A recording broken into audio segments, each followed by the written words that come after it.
Freiburg bis 40 yaşlı değil. Niye umriyena kuma? Niye umriyena kuma? Xoşbəxtəm. Əgələsə heç nə quşdu. Əvvələsə azadi و xaçı şeydi.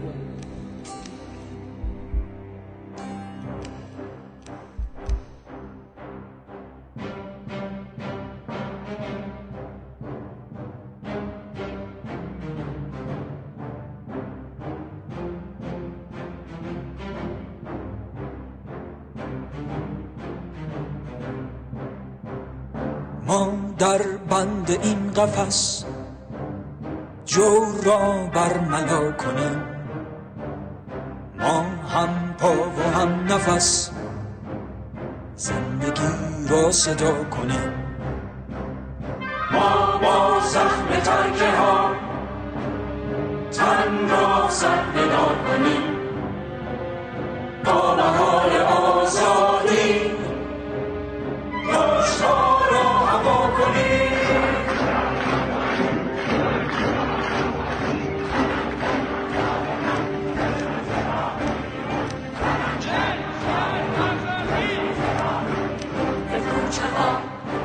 زهر بیار نام شیناس رمز با عرض سلام حضور شما بینندگان عزیز برنامه پخش زنده. عزیزان، همونطور که میدونید از قتل حکومتی ژینا امینی دختر جوان کردستانی در تهران تا امروز بیش از 100 روز گذشته. رویدادهای این مدت کردستان، ایران و حتی بخش زیادی از جهان را تحت تأثیرات عمیق و جدی قرار داده. در این مدت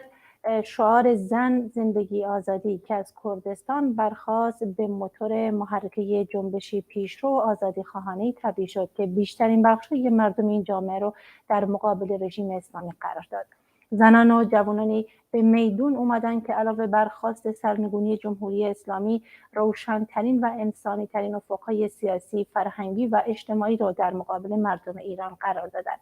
گذر از جمهوری اسلامی در حین عبور از جهان کهنه و پیوستن به کاروان آزادی و برابری و رفاه، هدفیه که از انقلاب مشروطیت و در طی 118 سال گذشته چند نسل برای تحقق اون تلاش و فداکاری کردن و امروز میره که حاصل بشه. به منظور گفتگوی بیشتر در مورد خیزش انقلابی ژینا در طول 100 روز اخیر گفتگوی داریم با رفیق علی فکری. رفیق علی، خیلی خوش اومدید. ممنون از اینکه دعوت منو پذیرفتید. به شما سلام میکنم، همچنین به سایر رفقای همکار و بینندگان تلویزیون و سپاسگزارم که منو دعوت کردید و این فرصت رو در اختیار من قرار دادید. رفیق علی، در طول این 100 روزی که از خیزش انقلابی ژینا میگذره، مداوما در برنامه‌های تلویزیون کمل و حزب از دستاوردهای این خیزش انقلابی از روز اول تا همکنون که با شما صحبت میکنن صحبت شده. حالا از شما میخوام علاوه بر برشمردن دستاوردهای این خیزش انقلابی، دستاوردهایی که خیلی برجسته است، صحبت کردن در مورد دستاوردها. کلی دستاورد بوده و کلی امکان داره در این برنامه نگنجه. میخوام علاوه بر اشاره بر دستاوردهای این خیزش، شما اشاره هم کنید به کمبودهای این خیزش. چه کمبودهایی داشته این خیزش تا کنون؟ بسیار پرسش دقیقیه، چرا که ما هنگامی که میخوایم به یک جنبش نگاه بکنیم باید هم به نقاط قوت اون جنبش و هم به نقاط ضعفش نگاه بکنیم و بتونیم به یک تحلیلی واقع بینانه از اون جنبش برسیم و انتظارات خودمون را بر پایه یک تحلیل واقع بینانه تنظیم بکنیم. اصولا اگر به جنبش‌های انقلابی به طور عام نگاه کنیم، جنبش‌های انقلابی در عین حال که تلاشی برای دگرگون کردن هستند، به طور مدام خودشون در حال دگرگون شدن هستند. بدین ترتیب نه تنها که جنبش زن زندگی آزادی برای دگرگونی سیاسی، اقتصادی و اجتماعی در واقع ظهور و بروز داره، بلکه خودش هم به طور مدام در حال دگرگون شدن و در حال تکامل است و تمام مشارکت کنندگان در این جنبش هم در واقع به نوعی در حال دگرگون شدن هستند و در یک لحظه خاص به قول معروف متوقف نیستند.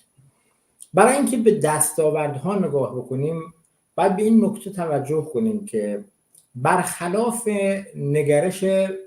براندازانه که همه چیز رو در براندازی حکومت مستقر خلاصه می‌کنه، در نگرش انقلابی در واقع سخن از یک دگرگونی بنیادینیه که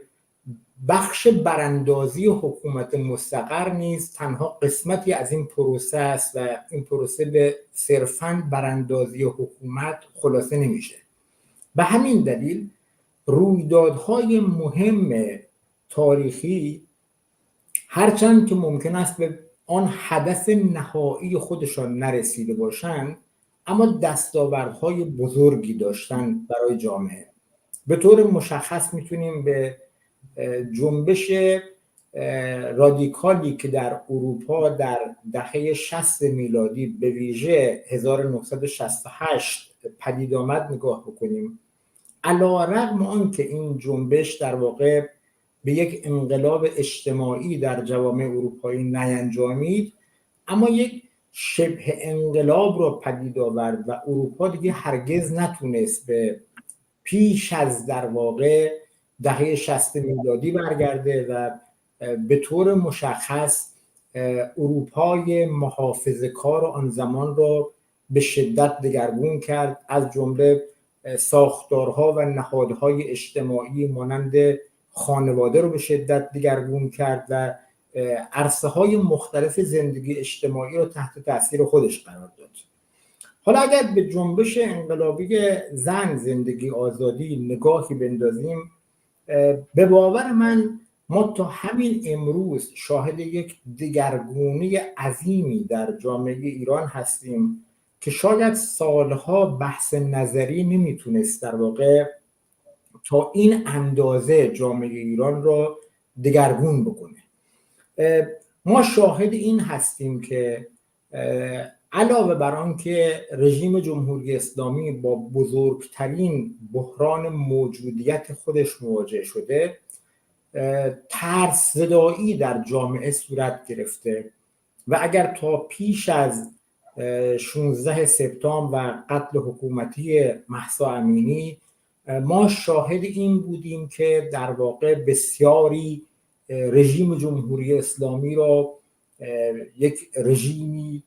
تثبیت شده میپنداشتند یا نوعی وحشت در جامعه وجود داشت برای تقابل. از آن پس ما میبینیم که جامعه وارد یک مرحله تازه شده و ترس بخش مهمی از جامعه ایران به ویژه جوانان ریخته و میبینیم که چه شجاعانه و در واقع جسورانه وارد میدان میشن، وارد خیابان میشن. دستاورد دیگری که در واقع میتونیم ازش نام ببریم شکلگیری در واقع نوعی سازماندهی غیر متمرکز در درون جنبش هست که ما سازماندهی هوشمندانه محلات رو میبینیم، سازماندهی در دانشگاه ها رو میبینیم، تا اندازه‌ای در محل کار میبینیم و میبینیم که در واقع جامعه به سمت نوعی خودسازمانیابی در حال حرکت و این خودش یک دستاورد بسیار بزرگیه. و البته دستاورد دیگری که کمتر اهمیت نداره، ما میتونیم از یک نوعی همبستگی اجتماعی از پایین سخن بگوییم که شاهد آن هستیم که در واقع گروه‌های تحت ستم چگونه با یکدیگر یک همبستگی رنگین کمانی رو تشکیل میدن، یعنی ضمن حفظ خودویژگی‌هایشون، ضمن حفظ هویت خودشان، ولی در یک همبستگی بزرگتر در کنار هم قرار میگیرن و به شکلی که میبینیم از کردستان تا بلوچستان در واقع ما شاهد یک همبستگی هستیم. اما اگر بخوام در پاسخ به دومین بخش پرسشتون در واقع کمی روی کمبودها مکث بکنم، علی‌رغم آن که ما شاهد خودسازمانیابی بخش‌های گوناگون در جامعه ایران هستیم و شاهد در واقع پیدایش رهبران میدانی در جنبش هستیم، ما هنوز به یک کانون رهبری سراسری در جنبش نرسیدیم و پاره‌ای از این به عنوان نقطه قوت و پاره‌ای از این به عنوان نقطه ضعف جنبش نام میبرند. به باور من این نکته هم در مرحله‌ای میتواند نقطه قوت جنبش باشد، به این دلیل که در واقع رهبران مشخصی ندارد و در واقع امر سرکوب را برای جمهوری اسلامی دشوارتر میکند، و اما از طرفی دیگر این در تداوم جنبش اگر این مسئله برطرف نشود به یک مشکل تبدیل میشه و در واقع به نقطه ضعف جنبش تبدیل میشه، چرا که به هر روی هیچ جنبش انقلابی بدون یک کانون در واقع هدایتگر، بدون یک کانون مرکزی قادر نیست در واقع به سرانجام خودش، یعنی تغییر بنیادین در جامعه و تغییر سیستم در جامعه برسه. این یکی از کمبودهایی است که به باور من باید روش مکث کرد. کمبود دیگری که در جنبش ما باش مواجه هستیم و به گمان من اهمیت کمتری نداره، در واقع نداشتن یک پروژه سیاسی مشخص ایجابی و با توجه به شرایط واقعی جهانی، منطقه‌ای و جامعه ایرانه. میدانیم که هر جنبش انقلابی در واقع از دو بخش تشکیل میشه، یکی بخش سلبیه و دیگری بخش ایجابیه. ما در زمینه بخش سلبی در واقع امروز با یک گفتمان جدی و نیرومند و در حال گسترشی مواجه هستیم که چنان که گفتم نه تنها که جمهوری اسلامی رو میخواد در واقع از میان برداره، بلکه دگرگونی این پتانسیل رو داره که به دگرگونی فراتر و دگرگونی بنیادین برسه. اما در بخش ایجابی هنوز در واقع ما با یک چشمانداز و با یک افق روشن و مشخصی در واقع مواجه نیستیم که قرار است چه نوع نظام سیاسی جایگزین جمهوری اسلامی بشود در فردای به اصطلاح سقوط جمهوری اسلامی. همین امر باعث شده که بخش‌های گسترده‌ای از جامعه، آنچه را که ما در واقع میتونیم ازش به عنوان توده‌های خاکستری یا توده‌های خاموش نام ببریم، به این جنبش نپیوستن. البته قطعا میدونیم که اکثریت آنها با جنبش و خواستهای جنبش همدلی دارن، همسویی دارن و قطعا میدونیم که وحشت از سرکوب جمهوری اسلامی خودش و هزینه سنگینی که داره خب یکی از عوامل بازدارنده است و هنوز این ترس در همه جامعه نریخته. اما علاوه بر این یک ترس و نگرانی دیگری که باعث میشه که این بخش به جنبش تا کنون به صورت عملی نپیوسته باشه، به باور من همین نداشتن یک چشمانداز یا یک افق روشن سیاسی نسبت به فردای ایران. رفیق علی، یک دوستی سوالی واسمون فرستاده که من اینو میذارم آخر ازتون میپرسم. سوال خودم اینه که نقش احزاب اپوزیسیون در خارج از کشور در این خیزش چیه؟ خب ما متاسفانه با احزاب سیاسی در جامعه ایرانی به مفهوم دقیق کلمه مواجه نیستیم، چرا که پس از در واقع رویدادهای خونین خرداد 1360 و سالهای پس از آن ما شاهد یک سرکوب خونین و گسترده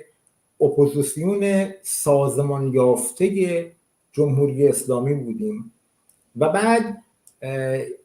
این اپوزیسیون در واقع علاوه بر اینکه هزاران فعال خودش را از دست داد، اعدامی داشت، زندانی داشت و غیره، هزاران فعال دیگرش هم ناگزیر شدند که به خارج از کشور مهاجرت بکنن و نوعی خود تبعیدی رو در واقع برگزیدن،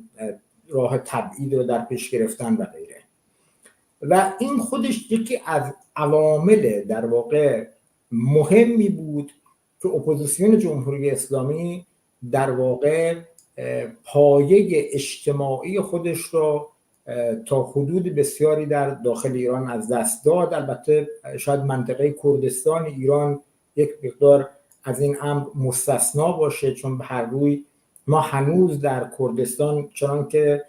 گمان میکنم در گفتگوی پیشین با شما گفتم، دارای به اصطلاح نوعی سازمانیابی بیشتر و بهتری نسبت به مناطق دیگر ایران هست و هنوز احزاب سیاسی کرد در واقع ارتباط خودشون را با پایه اجتماعیشون به طور کامل قطع نکردن و نفوذ قابل توجهی در آن منطقه دارن. اما اگر از کردستان بگذریم، در مناطق دیگر ایران متاسفانه ما شاهد این هستیم که این پایه اجتماعی تا حدود زیادی از دست رفته و این ارتباط با پایه اجتماعی در واقع یک شکلی قطع شده یا اگر کاملا قطع نشده باشه به حداقل رسیده. در خارج از کشور هم متاسفانه جریانات اپوزیسیون جمهوری اسلامی آنگونه که باید نتونستن در واقع دست به سازماندهی پایه اجتماعی خودشون بزنن و به چند عامل مهم در واقع میشه اشاره کرد. نخست آن که روند مبارزه در ایران بسیار طولانی تر از آنچه شد که احزاب و گروه‌های سیاسی اپوزیسیون پیش بینی می‌کردند. در واقع یک روندی 4 دهه در واقع به طول انجامید و بنابراین طبیعی بود که در واقع بسیاری از ایرانیان خارج از کشور که خودشون را برای چنین مبارزه طولانی آماده نکرده بودند در واقع به یک شکلی شاید بشه گفت سیاست رو رها کردن، کمتر در امور سیاسی دخالت کردن یا اگر در امور سیاسی دخالت کردن بیشتر جذب نیروهای سیاسی کشور میزبان خودشون شدن برای تاثیرگذاری در تحولات آن جامعه و غیره. علاوه بر این عامل به هر روی یک سیاستی رو رژیم جمهوری اسلامی در پیش گرفت از طریق صدور گذرنامه ایرانی برای پناهندگان و در واقع فراهم کردن زمینه رفت و آمد بسیاری از پناهندگان ایرانی و از آن جایی که بسیاری به ایران رفت و آمد می‌کردن طبیعی بود که دچار یک نوعی محافظه‌کاری سیاسی بشن و به اصطلاح کمتر در این امور دخالت بکنن، به ویژه جذب احزاب سیاسی نشن. از سوی دیگه در واقع شکست انقلاب بهمن در ایران نوعی سرخوردگی رو در میان فعالان سیاسی ایجاد کرد، پرسش‌های بسیار اساسی رو نسبت به انقلاب ایجاد کرد، نسبت به نقش نیروهای مشارکت کننده در انقلاب ایجاد کرد و به هر روی اینها مسائلی بود که عمدتاً به اصطلاح یک چالش تبدیل شد. علاوه بر اینها تا جایی که به بخش چپ اپوزیسیون برمیگرده، به هر روی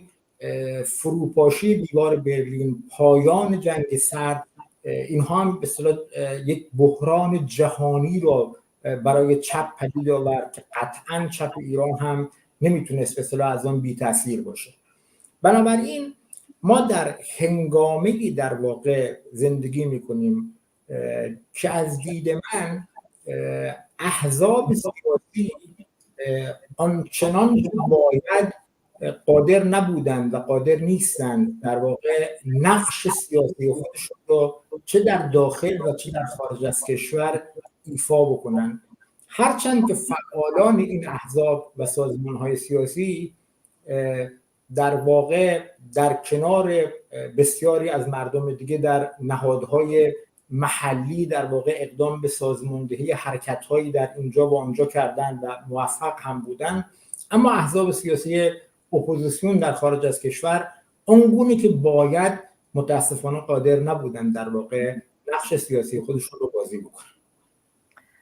رفیق علی، شما فکر نمی‌کنید دلیل به قول شما کمرنگ بودن نقش احزاب سیاسی در این خیزش، فشارهایی که روی معترضین بود. مثلا اوایل اعتراضات دنبال بهونه‌ای بودن که این اعتراضات رو به احزاب کردستانی نسبت بدن و دست به سرکوب بیشتری بزنن. مقرات احزاب کردستانی در کردستان، در اقلیم کردستان رو موشکباران کردن. با وجود این به نظر من نقش احزاب تا حدودی میتونم بگم نقش داشت در این، از جمله فراخوان‌های اعتصابی که داده میشد و از سوی مردم خیلی مورد استقبال قرار میگرفت، به خصوص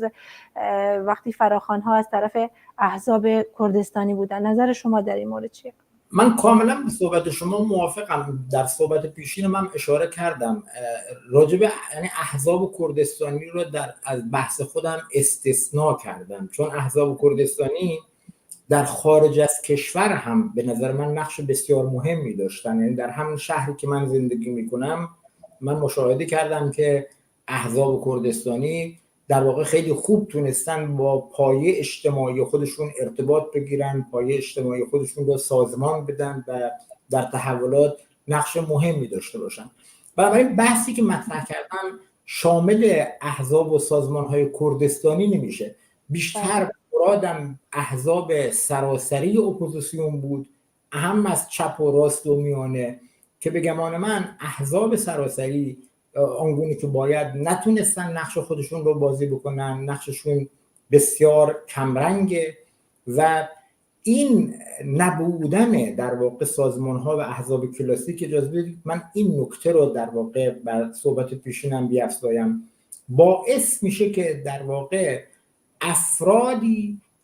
بتونن فرصت طلبانه در واقع از این خلأ سیاسی استفاده بکنن و با شعارهایی مانند همه با هم، نمیدونم اتحاد بزرگ، نمیدونم امروز فقط اتحاد و به اصطلاح مقوله‌های از این دست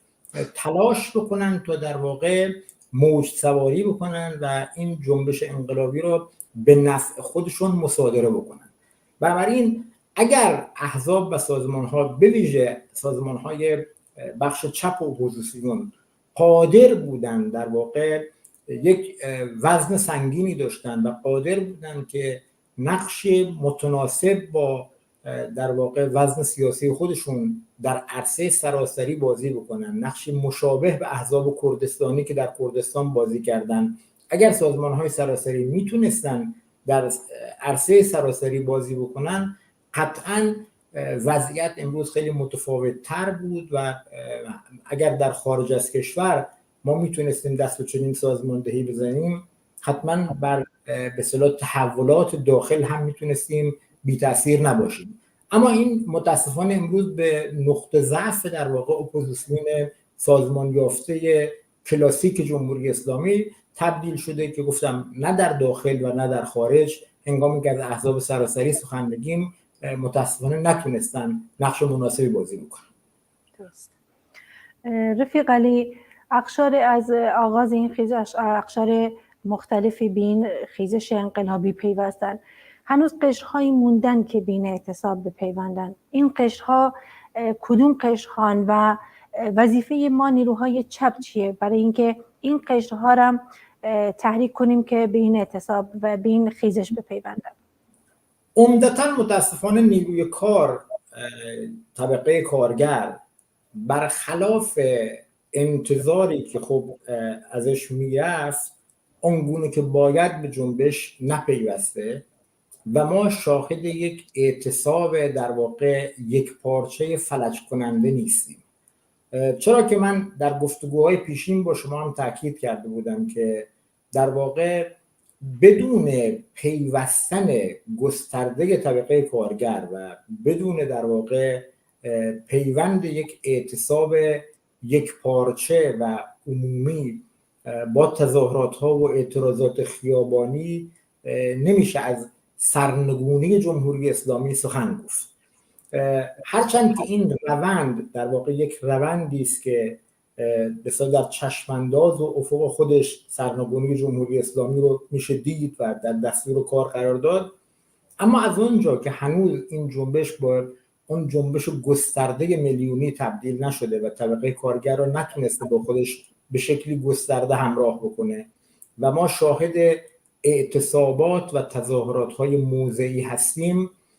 بنابراین نمیشه هنوز از این نکته سخن گفت که ما در آستانه سرنگونی جمهوری اسلامی قرار داریم، یعنی سقوط ضربتی جمهوری اسلامی به باور من در دستور کار جنبش در شرایط کنونی قرار نداره، یا بهتر است بگم که قادر نیست که در واقع جمهوری اسلامی رو به طور ضربتی ساقط بکنه.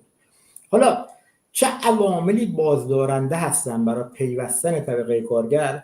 به پاره از عوامل من در بحث پیشین اشاره کردم، یعنی نداشتن یک پروژه سیاسی مشخص و به اصطلاح نداشتن یک افق سیاسی روشن نسبت به فردای پس از جمهوری اسلامی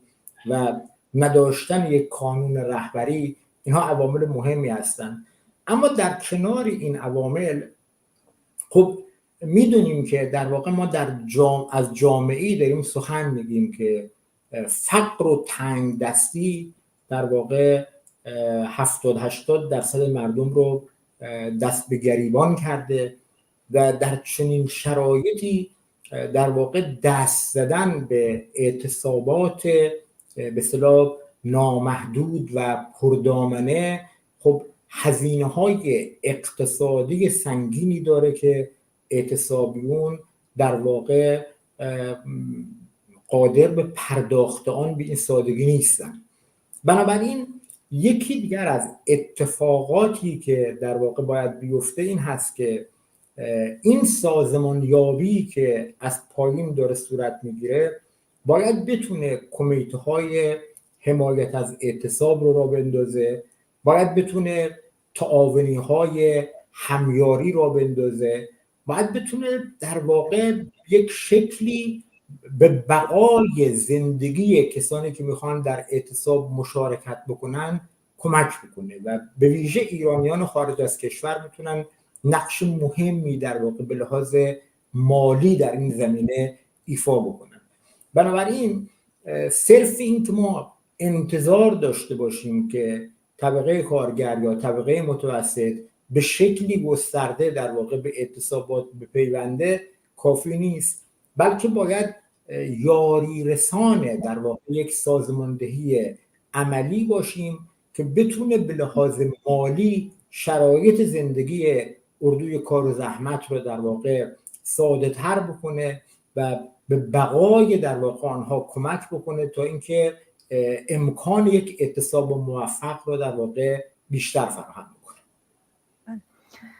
رفیق علی، حالا که بحثمون به پیوستن طبقه کارگر به این خیزش کشیده شد، سوالی که دوستمون اسرین از سنندج واسمون فرستاده از همون اول پرسید که رابطه بین انقلاب و کارگر رو اگه امکان داره توضیح بدید. ببینیم، از دید من ما باید با یک رویکردی اینترسکشنال یا در واقع رویکردی میان برشی در واقع میان برشی به مثلا تحولات جاری در جامعه ایران و در جهان امروز نگاه بکنیم. من فکر میکنم که ما با یک نوعی مبارزه در هم تنیده‌ای مواجه هستیم که در واقع میتونیم ازش به عنوان تقاطع مبارزه علیه تقاطع ستم‌های اجتماعی نام ببریم. یعنی ما هم شاهد مبارزه طبقاتی در جامعه ایران هستیم، کافی است که فقط به تحولات 5 سال اخیر و در واقع تعداد پرشمار اعتصابات موضعی کارگری در اقصا نقاط ایران نگاهی بندازیم، هم با در واقع مبارزه علیه ستم ملی مواجه هستیم که در واقع جنبش‌های گسترده به اصطلاح اقلیت‌های ملی به ویژه در منطقه کردستان رو شاهد هستیم، حالا در مقیاسی شاید کمتر سازمان یافته‌تر در مناطق دیگر ایران باش مواجه هستیم، و هم پیشگامی در واقع زنان و شعار زن زندگی آزادی در واقع جنبش ستم علیه جنبش علیه ستم جنسی رو در واقع به ما نشون میده. بنابراین بیشک ما با یک مبارزه گسترده در جامعه ایران مواجه هستیم که یکی از اجزای مهم این مبارزه طبقاتیه و مبارزه طبقاتی رو برخلاف آنچه که جریانات راست برانداز تلاش میکنن به حاشیه برانن یا نادیده بگیرن و سخن از جبهه فراطبقاتی در واقع مطرح میکنن، نباید نادیده گرفت و حتما یکی از ارکان و اجزای مهم این مبارزه است. اما در این حال نباید دچار در واقع نوعی خام‌اندیشی بشیم و کل مبارزه را به مبارزه طبقاتی خلاصه بکنیم و مثلا در مبارزه طبقاتی ببینیم. چنان که گفتم علاوه بر مبارزه طبقاتی ما با مبارزه علیه ستم جنسی مواجه هستیم، با مبارزه علیه نژاد پرستی فرهنگی یا به اصطلاح ستم ملی مواجه هستیم و این جنبش ها باید بتونن در واقع با یکدیگر پیوند بخورن و در یک پروژه سیاسی مشخص خودشون رو تعریف بکنن و به عبارتی ما باید به سمت یک بلوک تاریخی در واقع تشکیل یک بلوک تاریخی از نیروهای پیشروی اجتماعی، از جنبش‌های پیشروی اجتماعی با مضمون طبقاتی بریم تا اینکه بتونه در واقع این پتانسیل‌های بالقوه جنبش زن زندگی آزادی رو در واقع به بالفعل تبدیل بکنه، به پتانسیل‌های بروز و بالفعل تبدیل بکنه. بنابراین نباید دچار این اشتباه بشیم که کل مبارزه در ایران رو به یک مبارزه طبقاتی خلاصه بکنیم و نباید در واقع تحت تاثیر موجی که جریانات راست برانداز از طریق خبررسانه‌های جریان اصلی رو انداختن در واقع مبارزه طبقاتی رو نادیده بگیریم و یا بهش کم بها بدیم. بله رفیق علی، شورای سازمانده اعتصابات کارگران نفت اخیراً اطلاعیه و فراخوانی داده بود برای اعتصاب که متاسفانه به دلیل سرکوب کارگران و بازداشت چند تن از اونها در محل کارشون موفق به برپایی این تجمعات نشدن. شما در صحبتاتون اشاره کردید که کارگران نگرانن از فردای انقلاب. حالا اگه شما بخواید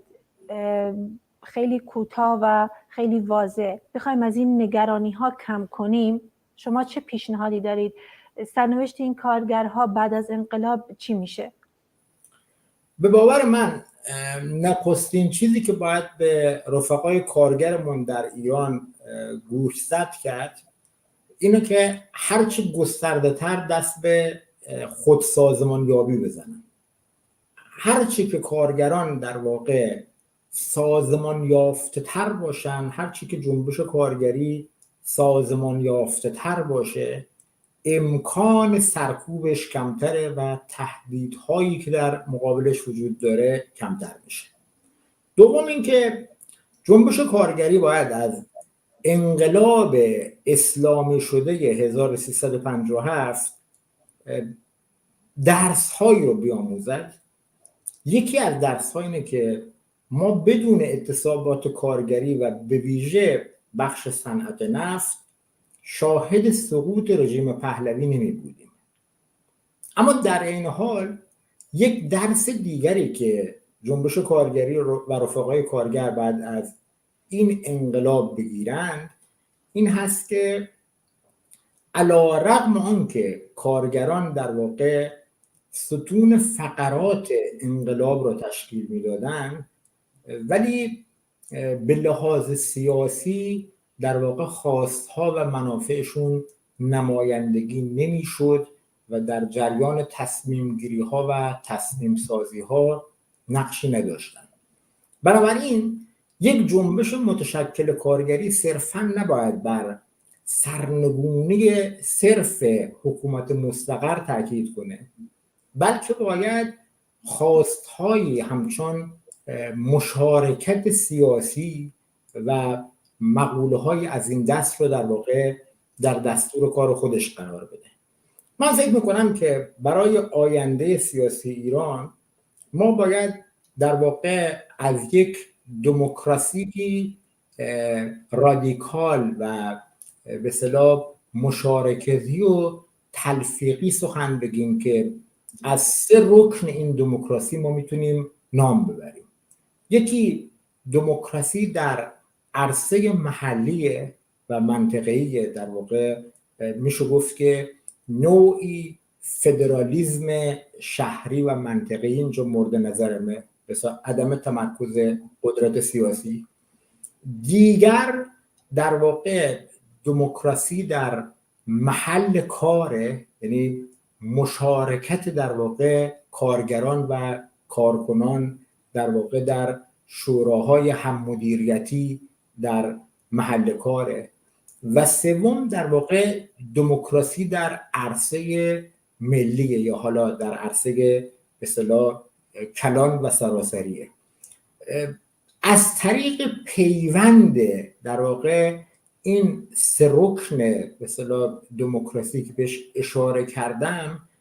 در واقع میتونیم امیدوار باشیم که به اصطلاح استبداد سیاسی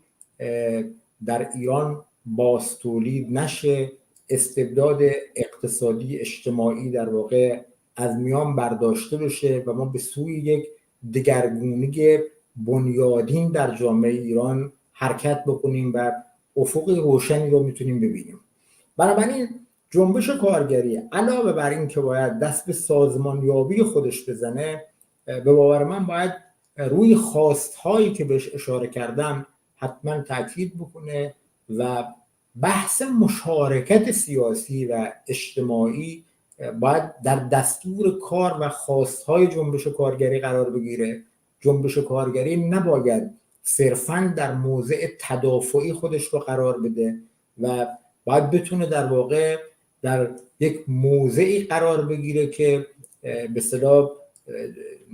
طبقه حاکم را ناگزیر بکنه که این جنبش رو به اصطلاح به رسمیت بشناسن و جنبش کارگری نباید دوباره شاهد این امر باشه که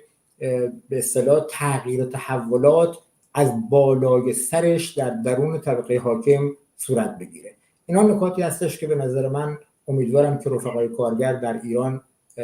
سخت بهش توجه بکنن. رفیق علی، اخیراً من خبر رو دیدم که آمریکا مریم رجوی رو به عنوان رئیس جمهور آینده ایران انتخاب کرده. به نظر شما دخالت‌های دول امپریالیسم در این خیزش نمیتونه سرنوشت این خیزش رو مشابه سال 57 کنه؟ قطعا میتونه. قطعا ما این رو به عنوان یک فاکتور باید همیشه مورد نظر داشته باشیم. بی تردید دولت‌های امپریالیستی از منظر منافع خودشان حرکت میکنن، تلاش میکنن. اول که به باور من دولت‌های امپریالیستی هنوز سرنگونی جمهوری اسلامی رو در دستور کار خودشون قرار ندادن و همچنان تلاش میکنن که از این وضعیت جدیدی که در ایران پدید آمده از ضعف جمهوری اسلامی استفاده بکنن تا بتونن بیشترین امتیاز ممکن رو از جمهوری اسلامی بگیرن و در واقع این اقداماتی که اخیراً در حال انجامش هستن به باور من بیشتر فشار بر جمهوری اسلامی به منظور امتیاز بیشتر گرفتن یا به قول خودشان به منظور تغییر رفتار جمهوری اسلامیه. اما اگر روزگاری نسبت به جمهوری اسلامی قطع امید بکنن، قطعاً خب از نیروهای سیاسی که شانسی برای به قدرت رسیدن داشته باشند در اپوزیسیون راست استفاده خواهند کرد و بهره برداری میکنن تا اینکه از رادیکالیسم به اصطلاح جنبش جلوگیری بکنن و از یک تحول انقلابی و بنیادین جلوگیری بکنن. اما ببینید این یک بخشی از قضیه است، یعنی باید به بازیگران یا به کنشگران متعددی که وجود دارن توجه بشه. بی تردید اپوزیسیون راست جمهوری اسلامی ابررسانه هاشون و حامیان بین المللیشون یکی از کنشگران هستن که ما نمیتونیم نادیدشون بگیریم، دارای نقش مهمی در به اصطلاح تحولات میتونن باشن. اما در این حال همونطور که در بخش پیشین صحبتم گفتم، هرچی که ما شاهد گسترش سازمانیابی مردمی در محل کار، در محل زندگی و به اصطلاح تبدیل کردن آن به یک نوع سازمانیابی سراسری باشیم، هرچی که ما به اصطلاح شاهد این باشیم که مثلا کمیته های اعتصاب بیشتر شکل بگیره، گسترده تر بشه، هرچی که ما شاهد در واقع به اصطلاح پیدایش یک طبقه کارگر سیاسی در جامعهمون باشیم، بی تردید این خطر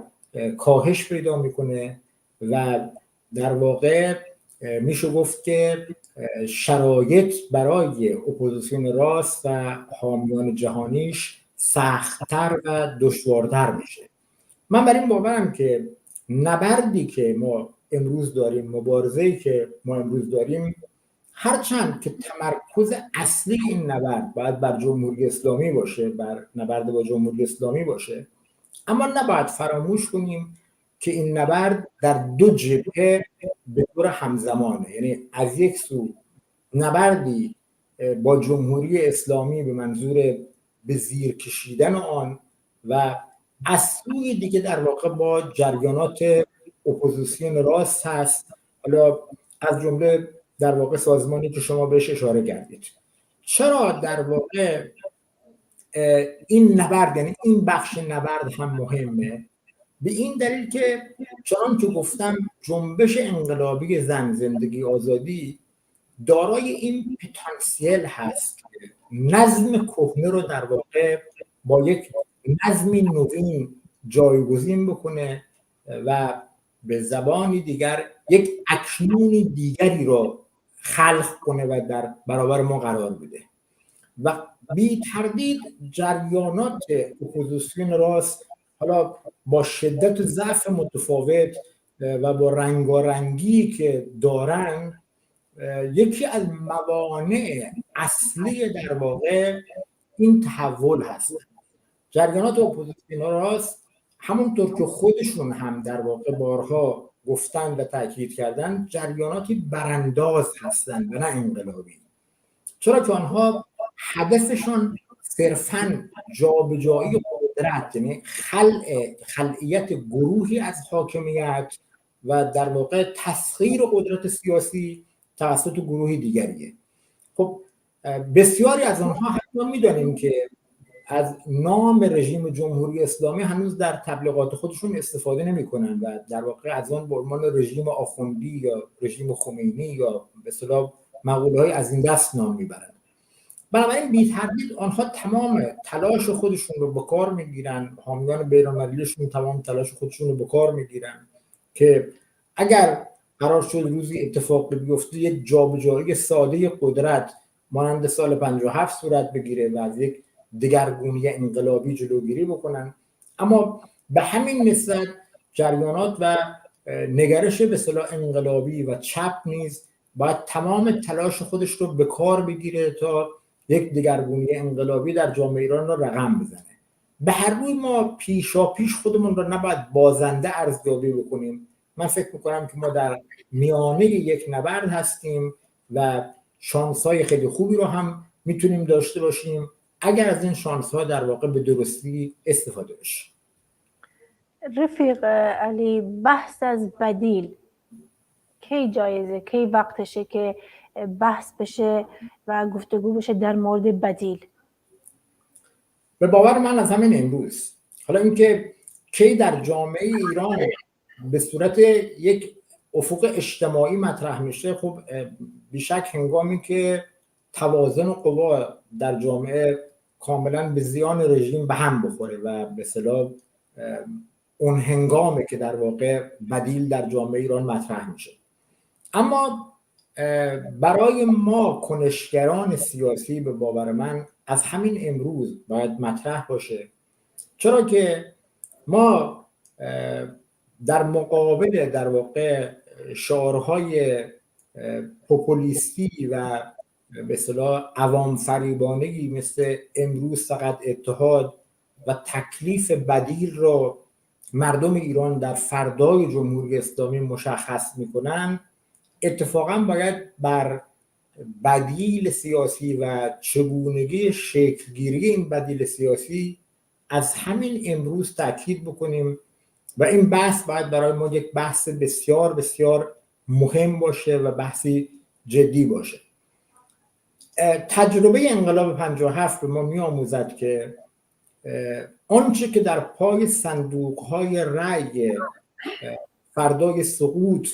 در واقع اتفاق می‌افتد یک انتخابات یا یک رفراندومی مهندسی شده هست که کسانی که آن را مهندسی می‌کنند به نتایج مورد دلخواه خودشان هم میرسند. من بر این باورم که هرچند که انتخابات آزاد حتما یکی از چیزهایی است که سرسختانه ازش دفاع میکنم و فکر میکنم که به عنوان یک اصل مسلم و غیر قابل تردید در هر شرایطی باید ازش دفاع کرد، اما بر این باور نیستم که سرنوشت آینده سیاسی ایران، سرنوشت سیستم حکومتی ایران در جریان یک انتخابات آزاد رقم خواهد خورد. بلکه من بر این باورم که در دل خود این مبارزه و در تحولاتی که قرار هست نهایتاً به یک انتخابات آزاد برسه، در این تحولاتی که سرنوشت در واقع آینده سیاسی ایران روشن میشه. بستگی به این دارد که کدام طیف فکری و سیاسی، کدام در واقع بلوک طبقاتی بتونه هژمونی فکری و سیاسی خودش را بر جامعه اعمال بکنه. اگر در واقع بخشی که ما بهش متعلق هستیم، نیروهای تغییرخواه، نیروهای چپ پیشرو،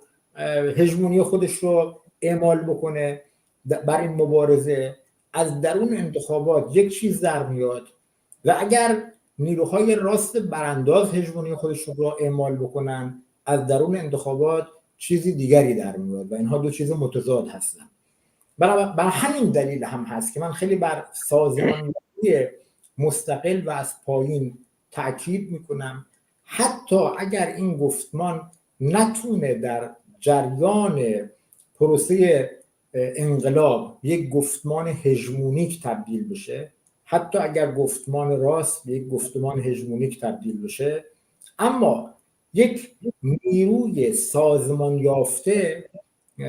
حداقل به عنوان یک اپوزیسیون پیشرو در حکومت آینده نقش بسیار مهمتری خواهد داشت تا یک نیروی پراکنده. یعنی ما هرچند که باید برای کسب هژمونی در واقع تلاش بکنیم، حرکت بکنیم، اما اگر به یک اپوزیسیون هم که تبدیل بشیم، باید یک اپوزیسیون نیرومند به صورت یک اهرم فشار جدی تبدیل بشیم که حداقل از باز تولید استبداد سیاسی در جامعه جلوگیری بکنه. بخشی که در واقع امروز بر شعار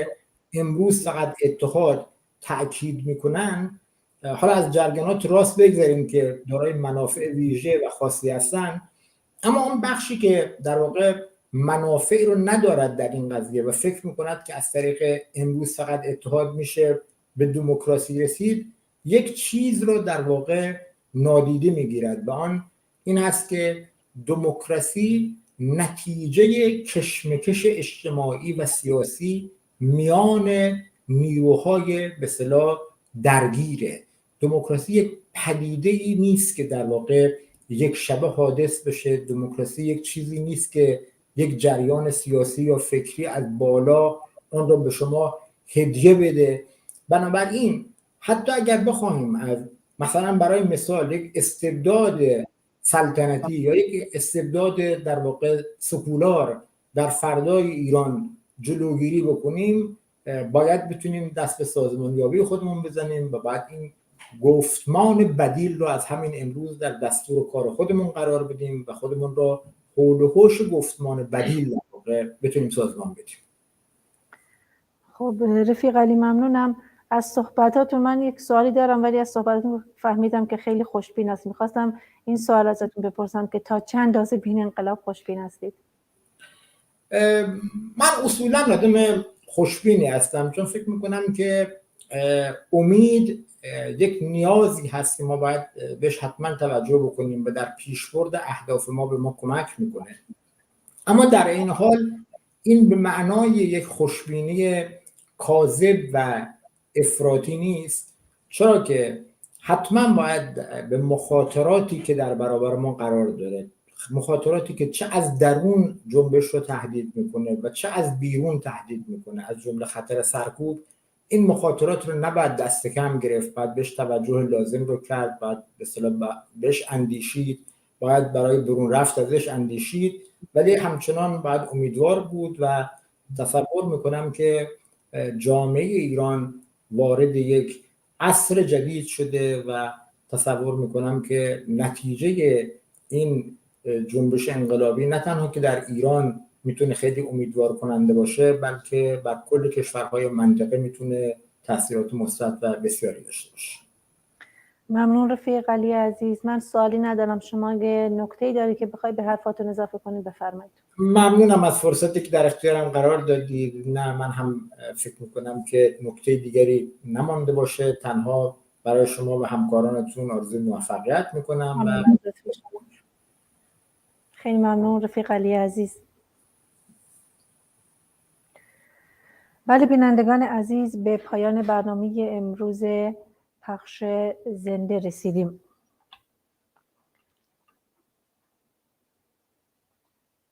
همونطور که رفیق علی هم به بعضی از دستاوردهای این خیزر اشاره کرد، باید گفت که در میان دستاوردها باید روی خودسازماندهی و تلاش در جهت ایجاد همبستگی میان رهبری و توده مردم معترض تأکید ویژه‌ای کرد. در طی این مدت جوانان دختر و پسر انقلابی کم کم خود را در محلات و دانشگاه‌ها سازمان دادند و در مواردی تشکلات خودشون هم به هم نزدیک کردند و فراخوان‌های مشترک هم دادند. به وجود آوردن سازمان‌های نیرومند، مستقل و معطوف به زندگی کارگران و زحمتکشان و رهبری قوی مقبول توده‌ها تنها در دل این انقلاب شکل خواهند گرفت و تومار حیات جمهوری اسلامی را در هم خواهند پیچید. وقت برنامه‌مون به پایان رسید. من از حضورتون مرخص میشم. شاد و سربلند باشید. بدرود.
شکستن اهریمنان هستی، آواز عشق خواندم، شعر و ترانه گفتم، گوش و زبان بریدم،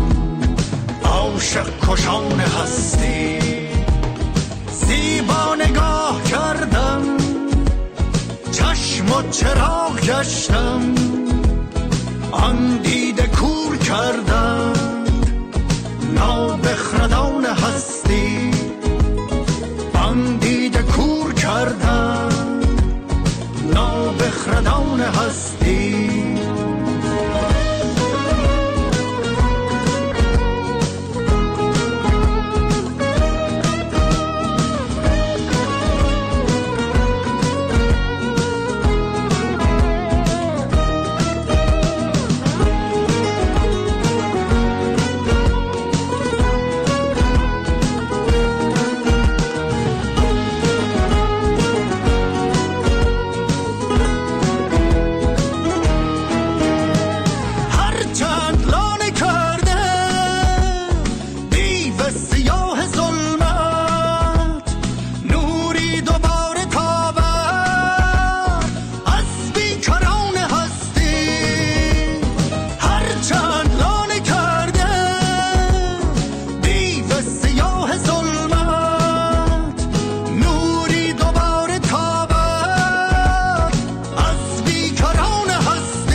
این همه شعارهای تو خالی، برای آوار خونه های پوشالی، برای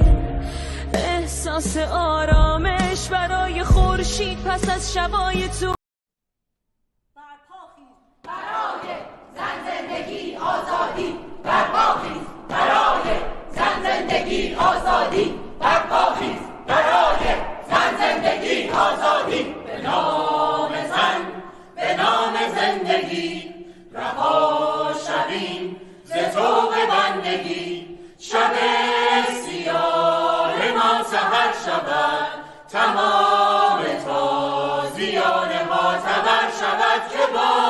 جوانه ها صدا شویم، من و تو و دگر دوباره ما شویم. قسم به خون پاک لاله ها، به انقلاب عشق و بوسه ها، در این گذار رنج بی امان، ز جان ز تن وطن مرا بخوان، که با خروش بانگ سرخ نام تو جهان به لرزد از قیام تو. به نام زن، به نام زندگی، دریده شد لباس بردگی. شب سیاه ما سحر شود، تمام تازیانه ها تبر شود، که با جوانه ها صدا شویم، من و تو و دگر دوباره ما شویم. برپاخیز برای زن زندگی آزادی، برپاخیز برای زن زندگی آزادی، برپاخیز برای زن زندگی آزادی. هی جانیان، خون از دل ما میخوری، قد میکشی اما چه سود، طوفان بیاید قامت بیریشه ها خواهد شکست. با خون فرزند خودم در کوچه ها خواهم نوشت، دستی اگر بر ما زنید دست شما خواهد شکست. هی دار میزنید و جار میزنید و داغ میزنید و حبس، اما بدانید این قفس در انتها خواهد شکست. هی خاک میکنید و خاک میشویم و خاک میخوریم به ترس،